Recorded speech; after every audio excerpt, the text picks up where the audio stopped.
So, hey, welcome to the Akudo experience. And today I'm going to be talking about what the Maryland Democrats are doing. I'm not surprised it's Maryland, bro.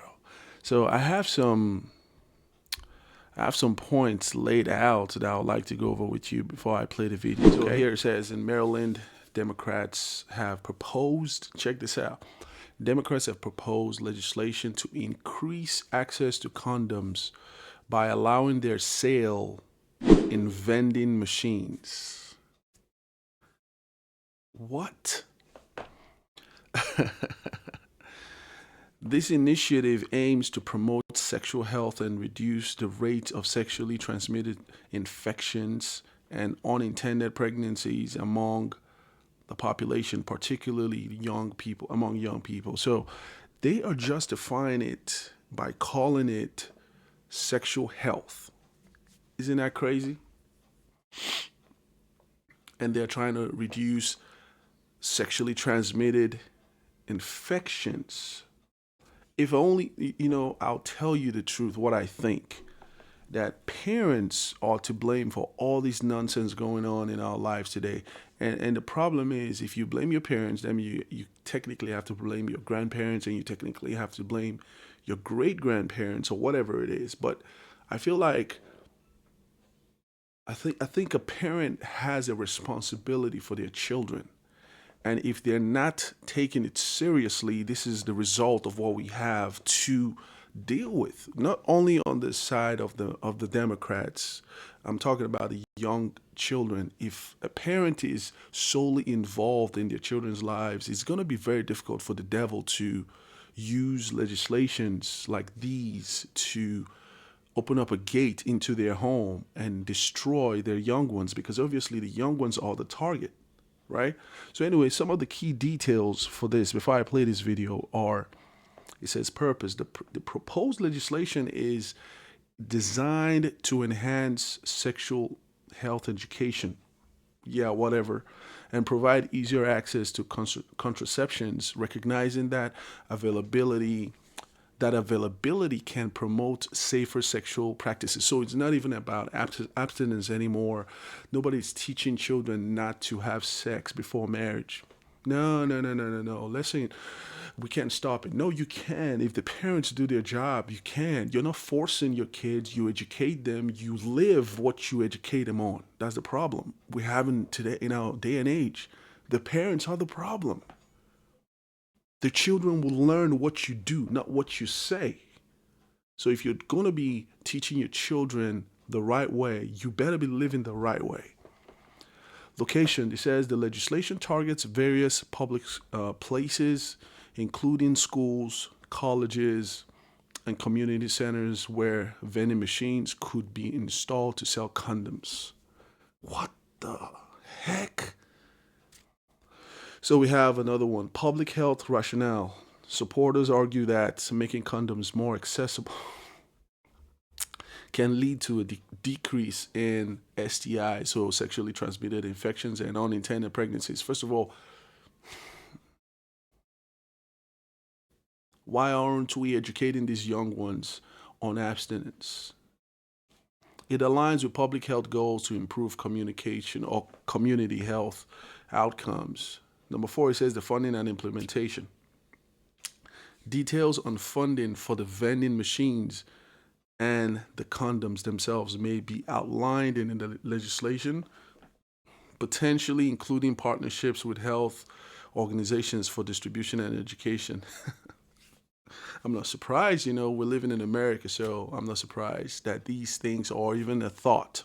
If someone can decide, wake up and decide that it can be a cat or whatever, an ostrich, whatever they want to be, they can be, then this is nothing compared to that. It says opposition and concerns. There may be concerns from various groups regarding the appropriateness of vending machines in schools and the messages conveyed to young people about sexual health. Of course, there's going to be opposition. And us as believers, we have to pray, not just complain about it online. Now, educational components alongside the vending machines, there may be proposals for enhancing for enhanced education about safe sex practices in schools and community programs to accompany this initiative. And lastly, legislative process. The proposal will go through the usual legislative process, including committee reviews, public hearings, and potential amendments before their final vote or any final vote. Of course, it's not going to be accepted, but you can't be too surprised. This is Maryland. It might, hey, listen, anything can happen. They might eventually pass this. But this is why I'm so happy and I'm proud to say that I voted for Trump. I'm not afraid to say that. We need to bring God back into the schools and every sphere of government, period. He's the true king. I'm like, it's not technically the Democrats that I'm upset about. That's why I'm saying parents are to be held liable for this, what is going on in the lives of our youth. Let's play this video.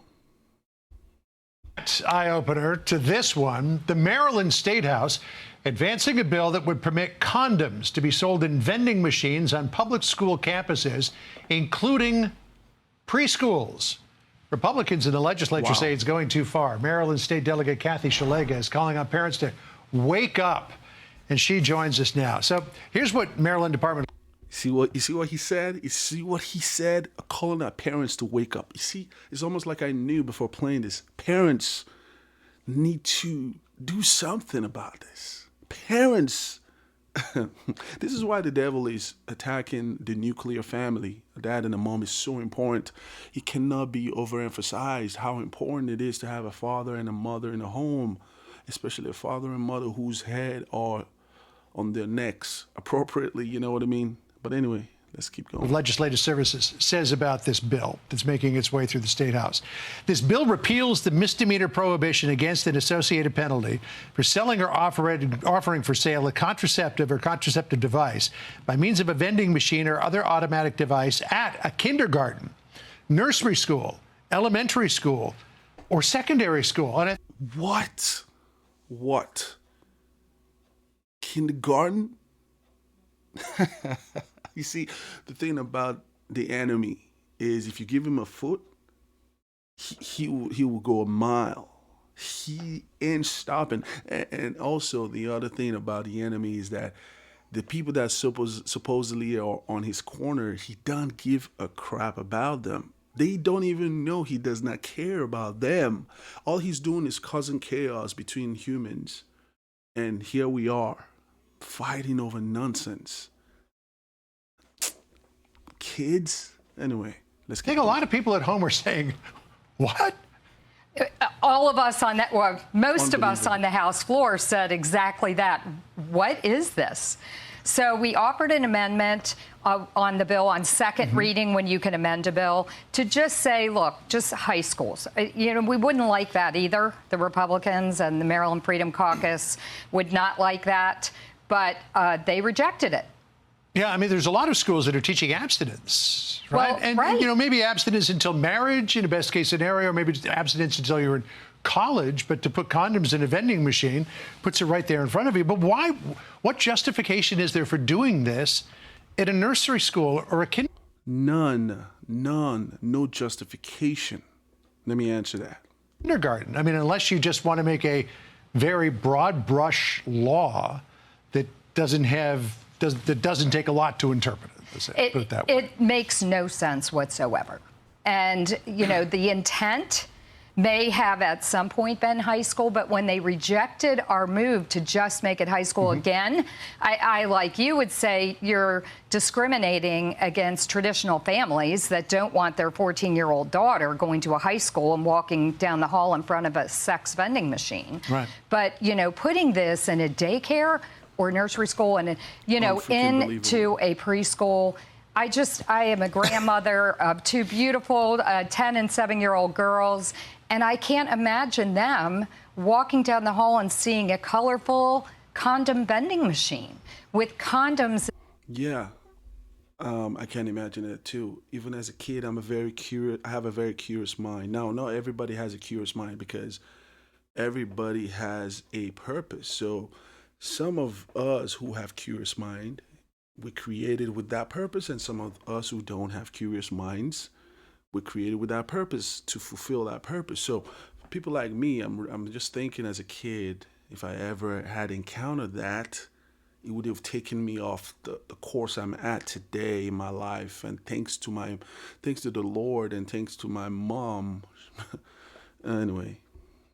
And other things in it, and then having to have a conversation with a 7-year-old. You know, Mom, what's a condom? What's in that machine? Well, exactly. Maybe they're That's thinking me. if we run out of balloons to make balloon animals, we just go to the vending machine. So here's what Maryland State Delegate Nicole Williams said, trying to justify the move. Listen here.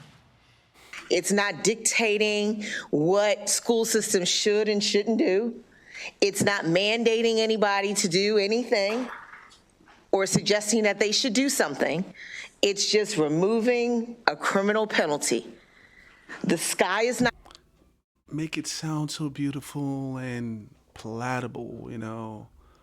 Yeah, it's not doing this and that. We're just trying to help. Come on, if I'm the devil, I'll convince you that too. Come on. It's easy for me to do that. Nonsense. Not going to fall if we pass this bill. I guess what she's saying there is it's not like you're going to suddenly see condoms at preschool. It just removes the criminal penalty, and then schools are free to do what they want to do with this. Well, that's how they start, right, John? They start by saying, oh, don't object to this. But in the meantime, there was another bill on the Health and Government Operations Committee to put Plan B, birth control pills, all kinds of things in high schools. So, you know, they're playing chess. Plan, you know, first move, we removed the penalties so we can get the vending machine in the high school and other schools as well.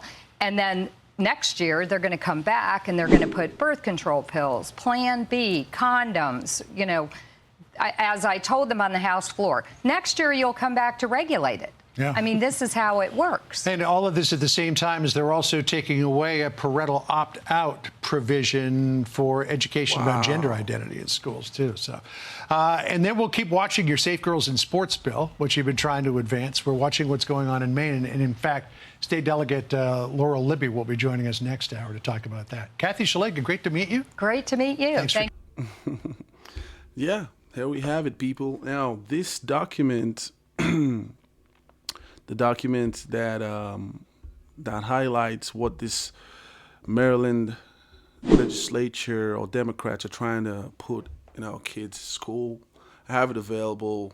I will share it with you guys. If anybody wants it, I'll send it to you. You can take it and do whatever you got to do with it. But yeah, thank you for listening in. My name is Great Akudo, and this is the Akudo Experience. Have a wonderful day.